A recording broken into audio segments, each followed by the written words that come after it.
Well, hello, everybody. Hello, Pauline. It is another day. Marty. Hi, Marty. How are you? Are you empowered to speak? Doing good. Having a great week. Today is Wednesday. How was your St. Patrick's Day? It was actually very different because I went to the African Chamber of Commerce and Tourism. So I was actually boogieing to a different type of music. Wow. Yeah. Anything green that you celebrated? A green cookie, a green cake? No. I did go on to where Jim was playing music for a St. Patrick's Day gig. So I ended up with a bit of rock and roll. I'm so proud of him. I'm so proud of him. Yeah, he's so crazy. Today, of course, we're talking about DEI and women for Women's History Month and trying to bring more women into Rotary. Today, we're at 64% women in our club and 57% people of color. So our diversity, our inclusion are very good. Maybe we'll get a chance to talk more about equity today. Yes, definitely. Yeah. And I think we are a higher percentage than across the rest of Rotary. Is that not correct? Yes, it is correct. Rotary is about 31% women worldwide, and our district 7680 is at about 22% ladies. So we have a long runway in front of us to go to. Yeah, absolutely. And of course, I have the privilege of becoming president in July, and we will be followed by Patty Prudenberg. So I know. And here comes Patty now. Yeah, this is not about women taking over, is it? Hi, Patty. Wait till you see the rest of us. We're speaking now. And here we come. But thank God we have men like Marty who support us.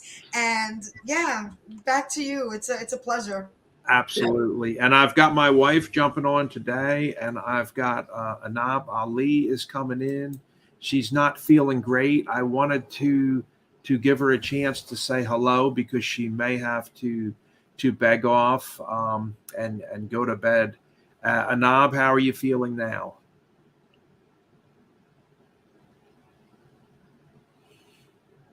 You doing good? Oh, the sound has gone. Oh, we lost her sound. Okay. Okay. I understand. Well, let me bring my better half on. Stormy and Dr. Lisa Cook today is here from Chicago also. We've got another Chicagoan on. Brittany Flatley today is with us. And Ritu from up in New Jersey with her new book. My gosh. Pauline, I'm going to hand the floor to you, please. Oh, now I think Anab's come out and we've got sound now. Is that right? Anab, can you hear us? Can you hear us okay, Anab? I don't think she can. Oh, well, not to worry.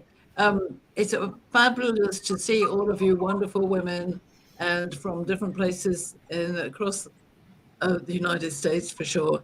And we're here to celebrate men as well, obviously. And we are delighted that Marty is leading us in this amazing idea that men who empower speak. And as you all know, I believe in authentic harmony between men and women. So I think we need to really embrace our brothers and our sisters and make sure that we have heart-centered leadership, that we continue with love in our life. Now, I'm going to ask Anab if she can hear us and whether you'd like to make a comment today, because we know that you're not feeling too well, Anab. She said she couldn't hear anybody and she's not sure why. I think there may be another network problem. It was working before, she said, but now she may be having a network problem. So. Oh, never mind. Well, we send our love to Anab and know that she's Absolutely. with us. That is fantastic. So let's take the floor and take a look at why are we here today? What do we feel about this idea of diversity, equity, and inclusion? And how can we move to a better world where we don't argue, we don't fight, we don't have any toxic behavior? So I'm going to invite our newest guest here, Dr. Lisa Cook, I believe is a beautiful friend of yours, Patty.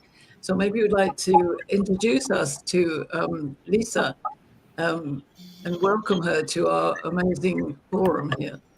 Sure. Well, I first met Lisa on the Clubhouse platform, which is, quite diverse in itself because this is an audio live platform worldwide. And I met her there in a couple of clubs, and she was speaking, and she has this podcast called the Coming Out Forum. And I was a special guest on her show. I believe that was like a little over a year ago. And I became a fan. She's also a book author of The Coming Out. This is her book, Coming Out. And, it's my video is kind of like funny because I have the blur on the back. But again, let's hear from her. Let's hear from the one and only Dr. Lisa Cook. Dr. Cook, welcome. Thank you, Patty, for that introduction and inviting me to this the Rotary group to share with you guys today. I'm really excited and humbled by the invitation. And so with Pauline, let me just tell you who I am really quickly. Just Dr. Lisa Cook. I'm a licensed professional clinical counselor. I have been working in the behavioral field for over 20 plus years. I currently work in a national healthcare organization, managed care. But I have been doing the work of working with people, leadership. And then as Patty noted, just recently wrote a book coming out, How to Reclaim Your Power and Live Your Authentic Truth to Create Life Impact, and as well as the Coming Out forums, which are available on all the podcast platforms. But I think the topic of a conversation today around diversity, equity, and inclusion, one of the things when I think about that topic across the scope of it, I think if you could picture diversity as we look at women, we're talking about women today, as a picture of several different women, right? Different ethnic backgrounds, African American, Caucasian, West Indian, Asian American, Latina, and then you look at the ages. Elderly or young, and then you look at middle age, or you look at the educational background. Some may have went to college, some may have not. Some are entrepreneurs, some are home managers, where they manage their homes sufficiently and well. But the part of diversity is every one of those women are invited to the party. Like, that's diversity. Every one of those women are included. And so that interdependence that we have on one another as women, from our diverse backgrounds, our education, our gender, all those things that make us who we are, to me, speaks to diversity. But then you think about, okay, so we have diversity, then what's equity? And I heard you mention that, Martin, like what equity, to me, if you have all those women included and invited to the party, equity is if we all get to create a playlist. Now we all get an opportunity and a fair access to create that playlist. So when we listen to the music at the party, it's going to have a diverse, inclusive, equitable representation of all of us, because we're all different and we all bring all those different ideas and thoughts about our music and our choices to the table. And then you think about inclusion. That means every one of us have an opportunity not only to be at the party, right, with all our differences, but also to make that playlist together. But now we all get to dance to that music together. So we now are included all in that process. And so to me, equity, diversity, equity, inclusion is that a picture. That's kind of a real fast snapshot of why it's there and why it's so important for all of us to be a part of that conversation and those experiences. Absolutely. And speaking of inclusion, I have my first question for the day. Anab, were you able to reset your phone? Can you hear us again? I can hear you now. Thank you. Okay, I want to get Anab to bed because she's not feeling well. So Anab, should men be part of the solution with helping women, or should they be removed completely and only have women's meetings? Thank you, Marty, for the question. And hi, everyone. I'm sorry I had a little bit of technical difficulty. Can you guys hear me now? Yes. Yes. Okay, good. Okay. Marty, the question that you posed is, I think no woman in the world, well, let me speak for myself, would disagree that men have to be part of the solution. And we cannot make it without you guys. Neither you guys can make it without us. So God Almighty created for this world both male and female, so we can be successful together and work together.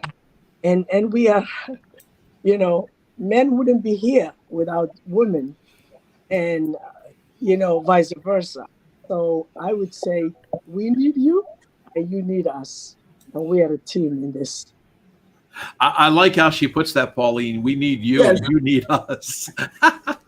Well, we definitely do need each other. But of course, thank you, Anna. That was brilliantly put and well asked, Marty. But we have to also ask why gender equality hasn't actually been achieved yet. And I say this with authority that the General Secretary of the UN announced only on March the 8th that gender equality had gone back 300 years, and that it would take 300 years to get to pay parity. I actually wrote an article on LinkedIn, which you may or may not have seen, saying this is absolutely ridiculous. So I think it is about men and women together, but having the decent conversation about inclusion and listening to other people's points of view.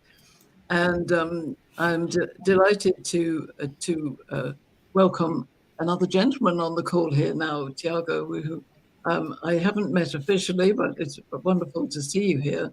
But I do want to ask Ritu to come in, because Ritu has just produced a book which is around studying what the history is around women in the workplace. And we have to understand that whatever we do think about the achievements we have so far in equality stakes and equity stakes, women are still the greatest marginalized group in the world. And that is a fact, that at least 1 in 3 women are abused or physically or sexually, and that's probably much higher. So Ritu, how did you study this in your book, and what conclusion did you make about why we haven't quite reached equity yet, equality? Well, thank you for having me on this platform, and welcome all audience listening right now and present, and who will be joining in and listening to this conversation later on.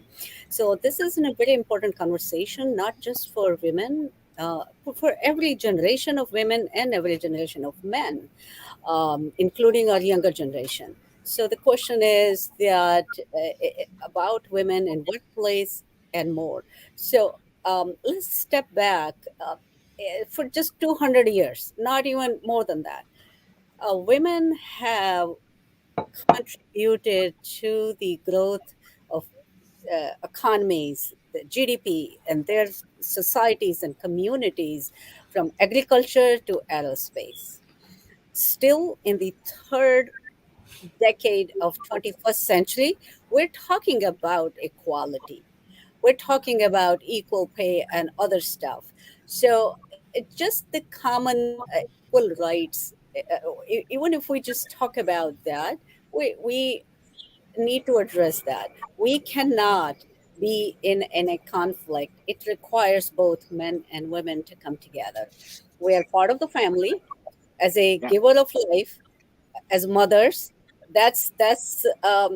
We raise sons and daughters who grow up to be a men and women. We're part of the family, we're part of the community. We cannot be separated. So why the gender biases and gender conflict? So it never made any sense to me, and I kind of made it as a point in my research and discussions. And I find that I think it's time, what challenges humanity is facing, that we come together and address those than having differences of gender biases, etc., etc.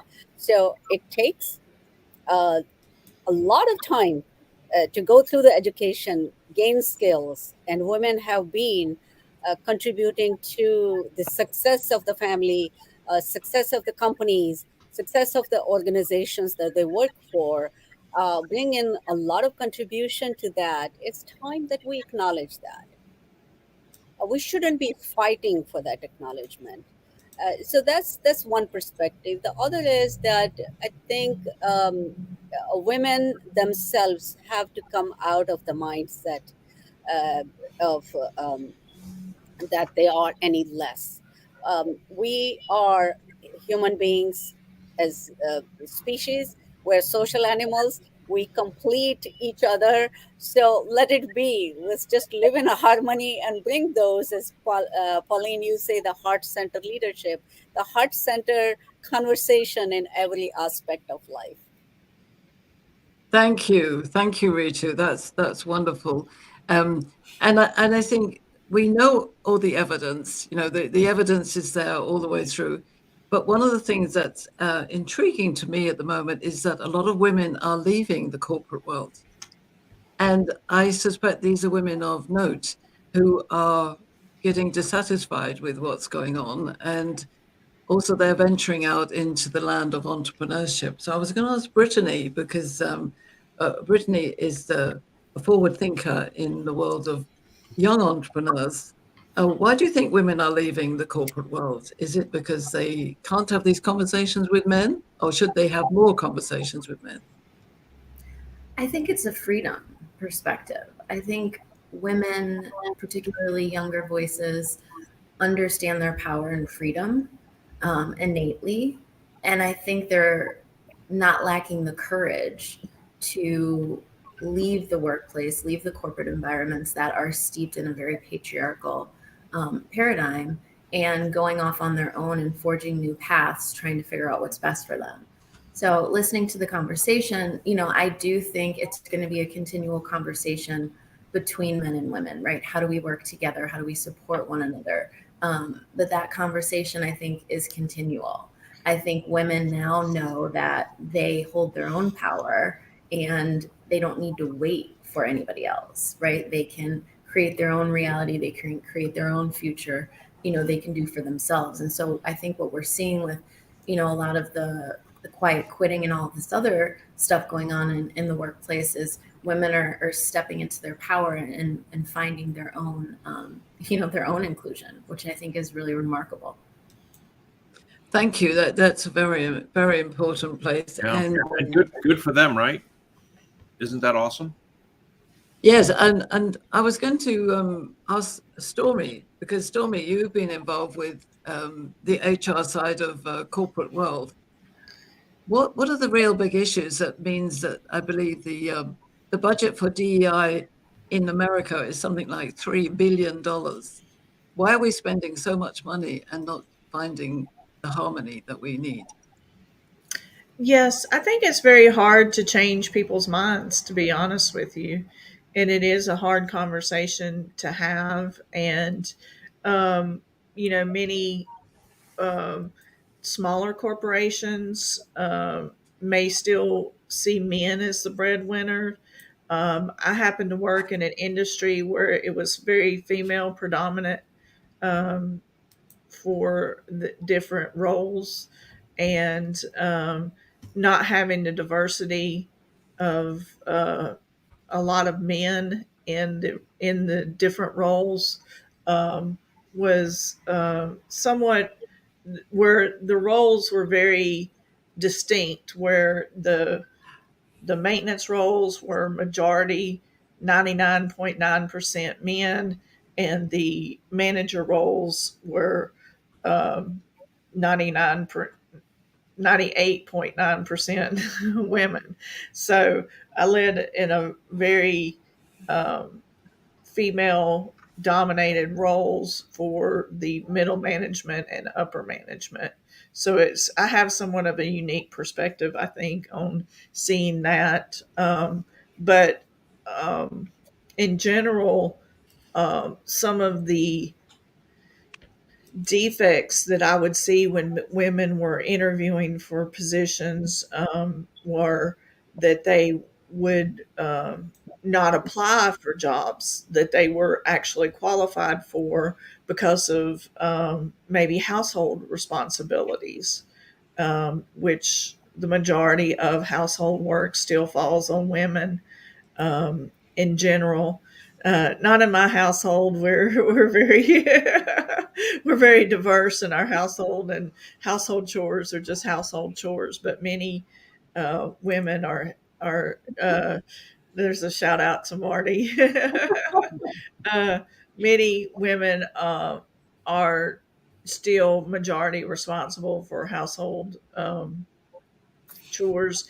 And I think raising the next generation to where those are just seen as household chores and not female roles, I think is great. I have a comment about that for any man who's been in the military, learned how to do wash, knows how to iron every kind of pant, top, blouse. I do also iron dresses, curtains. If you were in the military and learned how to kill as a warfighter, you know how to do all kinds of wash, painting, scrubbing, sweeping, mopping, ironing. You learned how to do all that in the military. So it's always amazing to hear people say they don't know how to cook. I'm a guy and I don't know how to iron anything. It's all lies. They just don't want to do that, and that is not cool. That is a huge or maybe they were never taught or were not encouraged to do that. There's some women that take over that role and won't allow anybody to help them with that role as well. So I'd like to throw that over to Tiago Suarez Bedin and ask him what he thinks as a man about dumping all of the household duties on well, just before we do, I wanted to ask a similar thing, Marty, if I may, with Tiago, is that what's happening here is about the culture. So the culture in your household is so it is, but in the culture of that company that Storm is talking about, there's more women, and it's about doing the jobs that we do best. And there's different country cultures. So Tiago comes from a different, two different countries, I believe. Isn't that right, Tiago? You're a Brazilian, but you're in Sweden. So two different cultures there. I'm from Britain. I live in America. The cultures that we're brought up with and that we live in the military or whatever it is, So how does your life pan out in terms of the cultures you've been brought up in? I mean, every culture is very different, but I think that even what was mentioned here about like cleaning the house, I think that that's unfortunately something very global that's addressed, especially for men. That usually women they do the dishes, they take care of the bed, and I think that, I mean, just taking care of your bed is just the primary thing, right? Especially as a man. I mean, that's one of the very things that you do. You wake up, you organize your bed. That's the first thing that you do, even not only for the sake of like equality for the genders, but I also believe that is a way to also enhance your life, right? We forget sometimes in the small things of life to like clean your room, to eat health, and sometimes we go so much in like bigger situations, but we forget the simple. So I think that even for me, I learned so much about this cross culture situation, etc. And I also see that no matter what, even if some cultures men are more independent, others we still have a toxic view of things. We definitely need to learn that. I mean, you need to be dependent for yourself and also support the women of your life and be ready even to know how to wash your own clothes and simple things that sometimes we don't really tend to do in some cultures. I would say that compared to others. So yeah. Thank you. Thank you.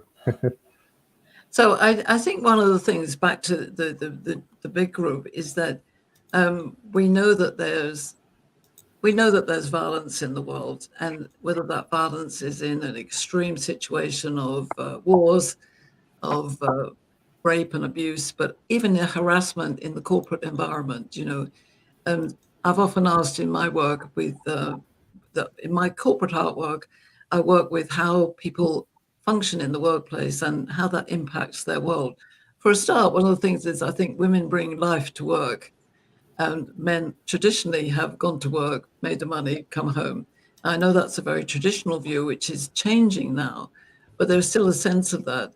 And I think one of the questions is why have we not got further than we are at the moment when we know all of these facts? We know that we need to do things better. How do we initiate those conversations of helping women to be the value they are? We've got two very lovely men with us today, and they both are honoring us and advocating for us. But we know that a lot of women are not supported. And we also know that some women don't stand up for themselves. So how can we shift the conversation? How can we put ourselves into the notion of what I would call a green light? There's a lot of attitude about stopping everything, stop the violence, stop this, stop toxicity. But we need to start a green light on what is really, really positive, good behavior. So if we take something like how do men and women honor each other, how could we put one thing forward that we could talk about today to give our audience an idea about how we do that? Who would like to? I'm eager to jump in. Again, Patty from New York here, just jumping right in, because what Stormy said really was just like, it starts at home. It starts at home, and Stormy was just so like matter of fact. Well, when she was like, men that don't, Marty's like, how can men not know how to wash or cook? And Stormy's like, well, I guess they weren't taught. And it starts at home. So again, and now I'm thinking of Brittany. It starts with the younger generation, and this is where we have to begin. Back to you. Over to you. Well, I think it's about not presenting labels that say, girls need to do this and boys need to do that, but allowing us to do what we do best.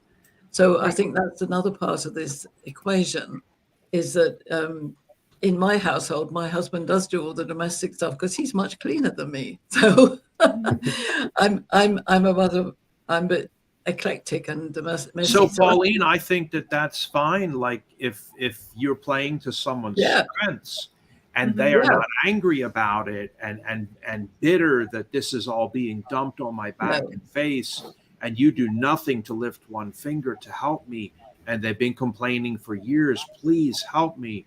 Yes. That's totally different. I think that's a deserved angry episode, and that man who refuses to do anything. Like let's be honest, I do diapers.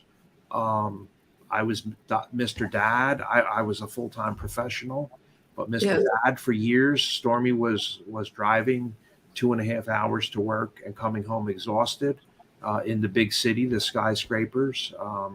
There's lots of intersections from diapers to child raising to homework to where you can like jump in and pitch in. And as much as I know Brittany with the comments that she made, she's not looking to have any kind of person in her life that's not a full-on helpful team player. What do you have to say about that, Britt?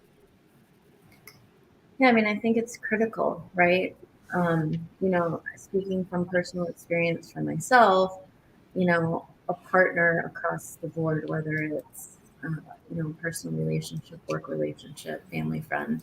I mean, we need partners, we need connection. That's what we're here for. And so, there is, in my world, right, I'm very independent, but I also accept and allow when those give me things that I should receive.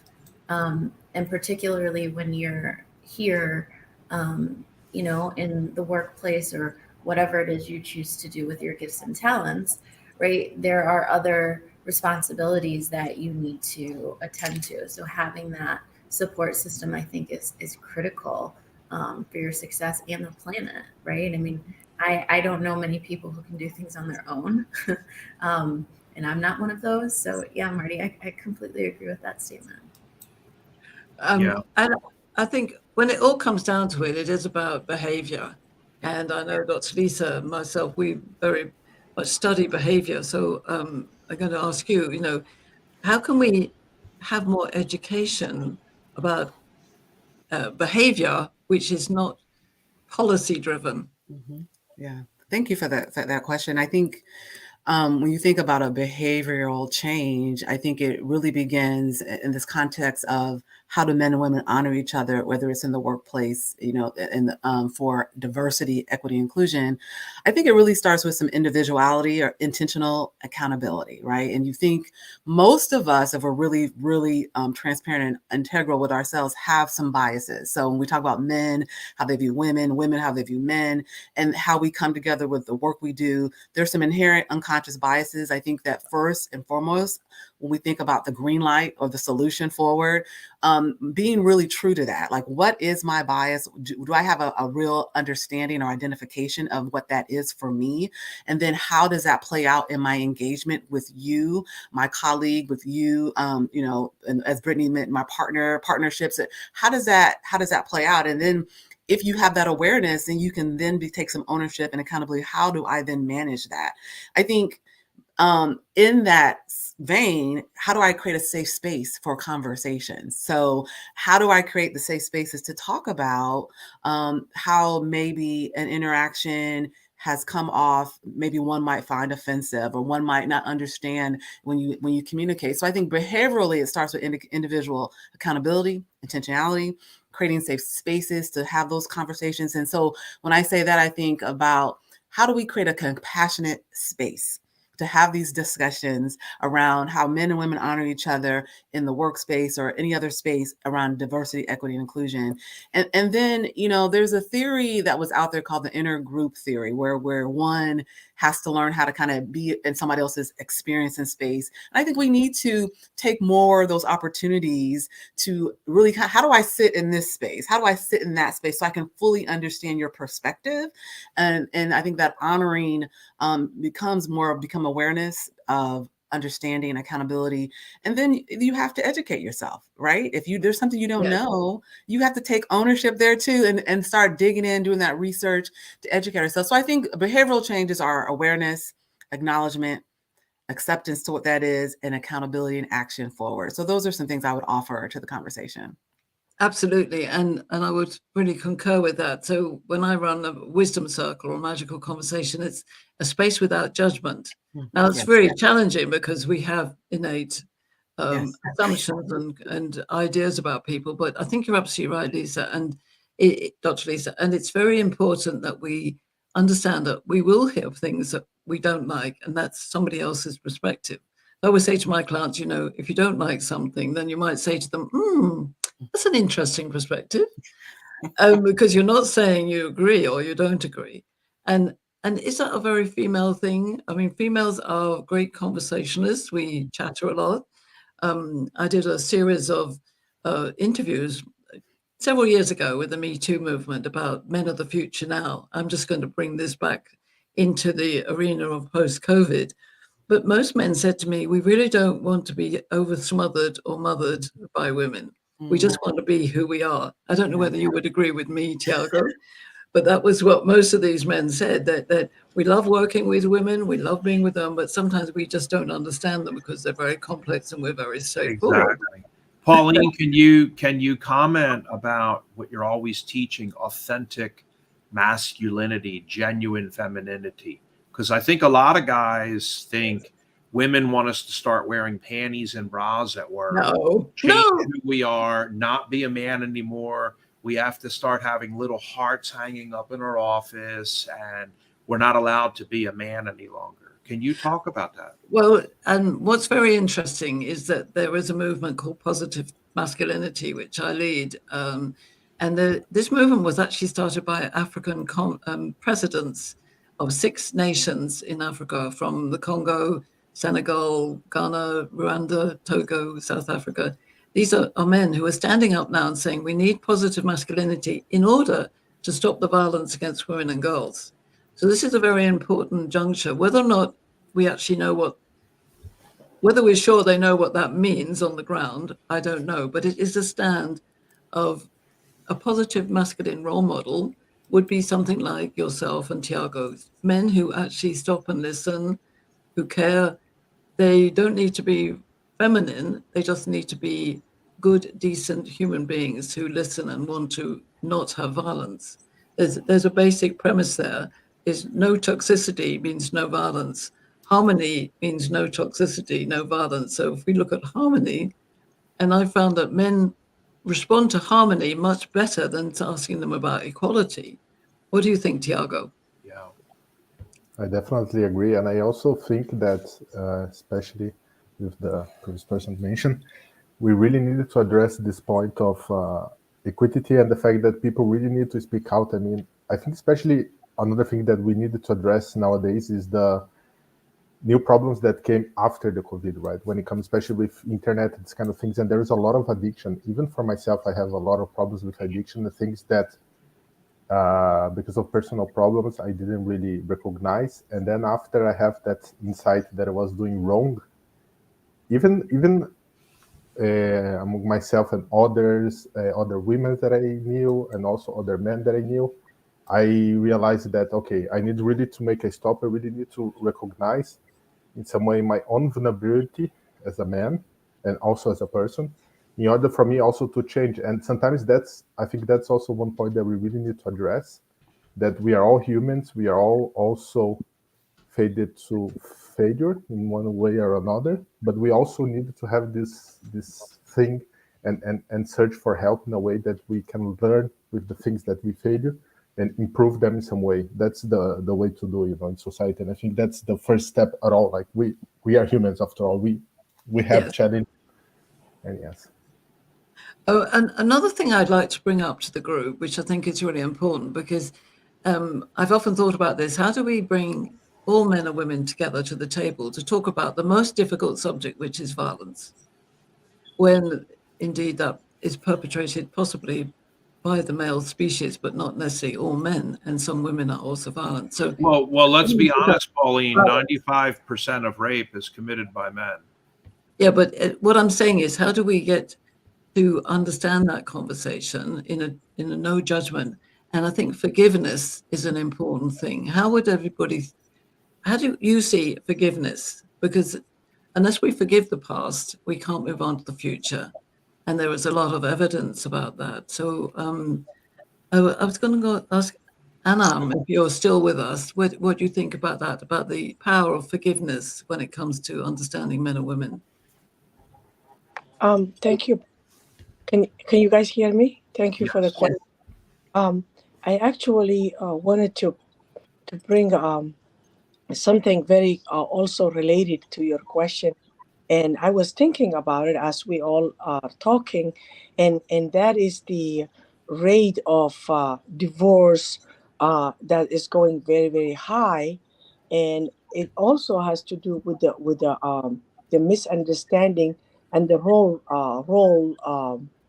the way the men maturity, I would not all put them in one basket, but both the men and women have, especially we're here in majority of us here in America, I'm talking about equality, inclusion, and it is some of the countries, as you mentioned, in like Africa and other places, that is a lot more behind than in the US. So the role has to we have to bring to the table, like you guys already eloquently talked about, how doing the chores is not necessarily the woman's job, but there is an issue that is still innately related to that, especially when it comes to men, because I have lived with men, and I can see, I have nephews. I don't have sons, but I have nephews, and I know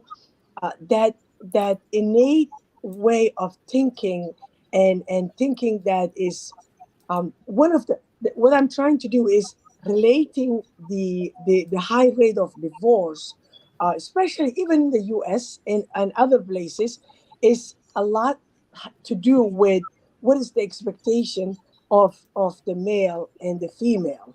And believe it or not, it is in a lot of issues, but it a lot of it starts from expectation of that the women, and nowadays women are equally, of course, going out and educate, getting education, and becoming also a breadwinners, many of them, you know the breadwinners of the family, but is still expected to be also responsible of the house and the children, and this is, I think, a lot of the issue, that when women discovers, okay, I'm doing everything and I still have to put up with, you know let's say, violence, for example, or just the expectation that you're woman, you have to do this. They are, many of them, initiating divorce, and that is disintegrating the family value, as I really think. So it's a lot of education, as you all eloquently stated, coming to the table and talking to each other, and it has to get for example, let me example myself. I am a breadwinner, so as was my husband. So both of us are working. We have a family to raise. But at the same time, the expectation of the uh, house chores, and, you know, doing the day-to-day work of let's say shopping or raising the children, while he's doing it whatever he can, the man is still, there is, especially I'm talking about other many other cultures, is still expectation of the woman. So there is a lot of conversation we need to have. Yes. Yes, so I just wanted to leave it there. Okay, thank you. And I think there is an important, because different cultures, different expectations, different countries. In my experience of developing conversations without judgment, if we could only teach that, we would have a good starting point, because everybody's got a different point of view and there's so many factors that goes together. I think one of the things is that women are not the problem, we are the solution, but with men. So when we look at that, we are doing different things, and I believe we need to change the landscape, not just the players. So how we change the system, how do we change education, how do we change the corporate Yeah, I think environment? But Colleen, what we need to do here is to understand um, what we do now as a group of men and women who are wise. What is the one thing that we could do first now? I think one thing that I had noticed historically that has been changing a lot with women in the workforce. One is to bring to light that 52% of the workforce on Earth is female. Yeah. A lot of people don't know basic math and facts and figures behind, the power of less than 20% of women are in the C-suite, whether it's CEO, COO, CFO, but yet 52% of the humans working on Earth are female. When men hear about facts and figures and math, they're usually pretty much like, wow, I didn't know that more than half of the Earth is actual women. That means, yes, Starbucks, your Panera Bread, that's the office you go into, construction. Stormy wore blue jeans and a fluorescent jacket with a hard hat for, I think, 4 or 5 years on one of the biggest construction sites in the world with Duke Power. It's amazing to be confronted with math because it's undeniable. People talking and yapping and drooling on their pant leg about their opinions, when you present them with math, that's undeniable. And so historically, I had noticed the huge women's lib movement. Today is a very historic day I would like to bring up also. Today is the day that ERA passed in the American Congress, equal rights for, but remember now, it was never ratified by the states in America. So that law went, okay, it was never ratified. So that's a real shame. I remember Betty Ford marching in ERA. And then I saw a huge amount for like 10 years, women's conferences, 20,000 women going, 80 different women speakers, 120 female books published this week only, huge convention halls with $1.9 million provided by Hewlett Packard, no men allowed or tolerated, forbidden. And after a phase of that, about 10 years, I had a lot of ladies mention to me, and I'd like to throw this out there for a question. I had a lot of ladies mention to me, Marty, we're kind of getting sick and tired of that. I think we want your help. Would you step in and start to talk about women? I was like, well, there's going to be a lot of pissed off women to hear a man talking about women. They're like, Marty, here's the thing. We're tired of going to these conferences and it's just us talking to each other. Okay. It's been about 11 years, Marty. Okay. And it doesn't matter. Even when HP, IBM, Microsoft says we're going to throw 3.6 million in, all expense paid, airfares, flying all the ladies in from 26 countries and the dinners. And we want to involve men as part of the solution. I was like, you want men to be part of it? They're like, well, we have to involve men. So I want to throw that out there for a question, starting with Frudenberg. Patty. Well, before we get to Patty, just note that there's 3.9 billion women in the world, and 2.2 billion of those are mothers. That's why there's a difference in a woman's life. They don't have to be a mother, but that creates a difference. And I would agree, we need to have men and women in the right environment together. Patty? So, Patty, to you.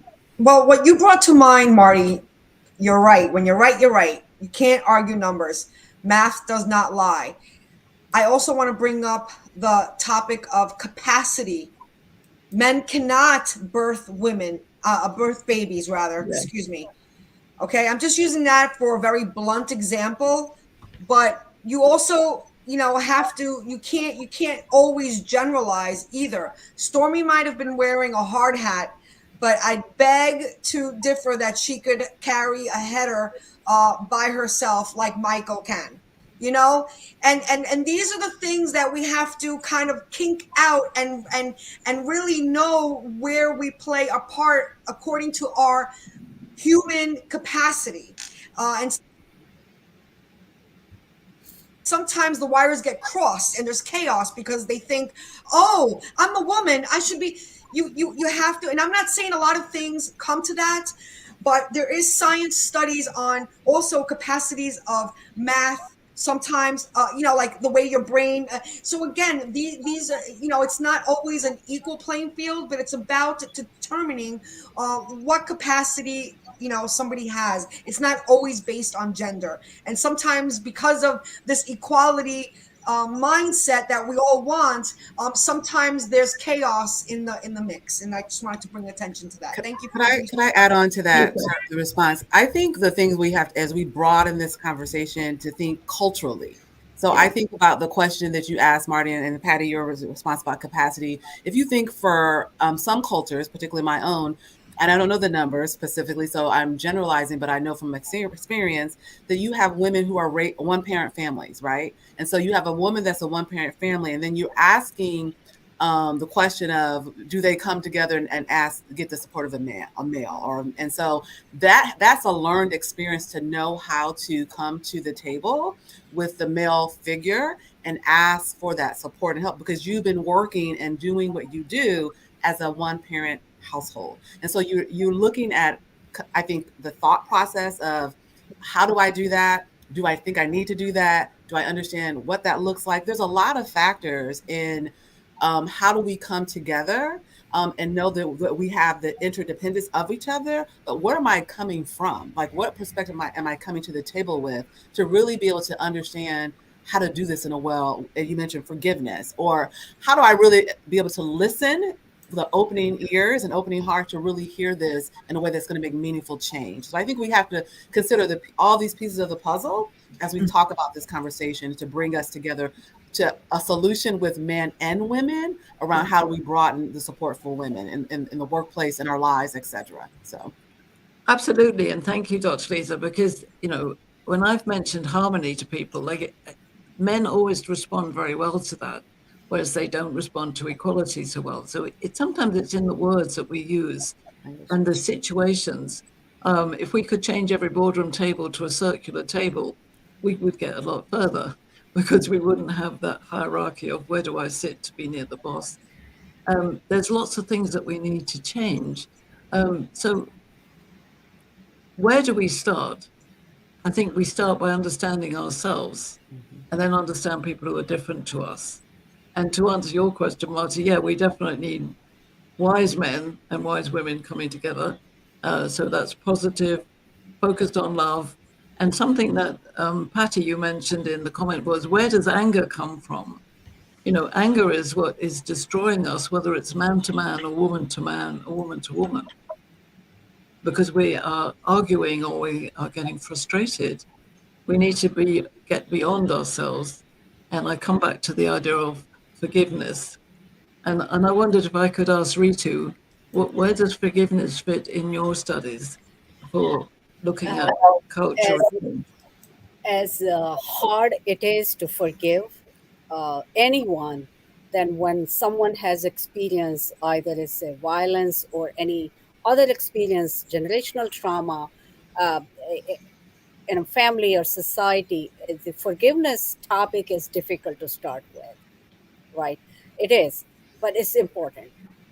And I think over the years and my personal experiences going through having domestic violence experience myself, and as Dr. Lisa said, that single parent families, and there are tons of them around the world. And I have listened to a whole lot of them. I have heard their stories. So coming back to the topic is that it's very hard to forgive anyone. But for my own growth, that I had to start was forgive myself. My my personal response to that was, I haven't harmed anyone, why would I forgive myself? But then I had to really go deep into it, to the journey of the forgiveness. Until we can start forgiving ourselves, that things were not in our control, we did our best. And that's a good start of forgiveness. Before you can forgive anybody else, you start with yourself. Even if you feel like I did, that okay, I didn't do this. Where do I start? It's a very tough conversation, but I think for peace, for harmony and progress, is required. And Yes. whatever individual's journey will be to go on the path of forgiveness, I cannot comment on that. It's personal decision and intention. But I think is for a harmonious life, for a peaceful life, it's a good thing to start having that self conversation first. I hope that I did answer your question. If not fully, You sure did. You sure did, and that was great. And I think this is something that we can do in any generation and any culture, and it's a starting point for looking at love and harmony, but not fear and anger. So it becomes a choice, and certainly in our club, in the Rotary Club of Global Impact, that's our intention, isn't it, Marty? To It sure is. And spread love. Pauline, I think, our goals in life are to involve men. And if we were going to have a women's event, I already know that Pauline would be saying, we need to encourage every man to attend that event. It should be 150 women and 150 men in that room. Yes. We should have women and men on stage, and men should want to hear what women have to say about what they're facing. And because we are equals, and I know not everyone wants to hear that. I love the harmony thing, but we have different needs, and men don't understand or know what women's needs are. We have to be taught, and I've been taught slowly and still don't understand all of them, may never, but we have to be taught that women's needs are different. So like some things that we passed, having the breastfeeding stations, and somebody said, one of our doctors, Joy Nicole Martinez, said, stop calling it breastfeeding. That's insulting. It needs to be changed. The whole legislation needs to be changed in the World Council to breastfeeding stations. So we changed all that. We changed that. And people are still asking around the world, can you send us a copy of that whole legislation on one piece of paper, Martin? I need that here in Japan, in India, in Pakistan. We're wondering where to get the little camper that fits inside. I think we've got to be very careful about making moral issues legal, but I'm not going to open up that can at the moment, because I think that's another whole ballgame. That's true. But different cultures. We got to get to talking and understanding and listening and caring, and not being focused on all the. I think the differences are magnificent. They're not a problem. They're only a problem if we make them a problem. And in a place of unconditional love and forgiveness and acceptance that men and women are different, and there are different types of men, different types of women, what we have is a magical mix. And we need to focus on that in order to take ourselves forward in the world. So I think this has been a fantastic conversation, Marty, and it's a starting point for more. And I think it's good to be on a co-host with you, my darling, and have these wonderful people come in. Well, my last question today is actually for you, Pauline. Yes. With all the talk about women professionals in the world today, can we take the just out of I'm just a housewife? Is that fair? If somebody says, oh, I'm just a housewife, and I'll mention to them, gosh, we got to get rid of the just. Betty Ford said that. We got to get rid of the just in just a housewife. Well, I think I'm a just anything needs to go. And I think it's one of the things we have to encourage everybody is to have a good sense of self-value. And that self-value is whoever you are. Tiago mentioned this, we're all human beings, but we're all different. And I don't want to be the same as somebody else. I've got a fingerprint that is different to everybody else. So the last statement is, I am unique, just like everybody else. That's right. Well, thank you so much, Dr. Pauline Crawford, for co-hosting today DEI in the world and for Women's History Month. I hope that the rest of your week is as magical as the magical conversations that you create. And that is what Pauline is all about, magical conversations and authentic harmony. Get her book, please. I think Dr. Lisa Cook's book, look her up on Amazon, and also Ritu with her brand new book. We are such an amazing Rotary Club that we have so many people that have published books. Yes. It's unbelievable. We are. Yeah. Take care, Pauline. Have a great one out there. Thank you to all of our guests today.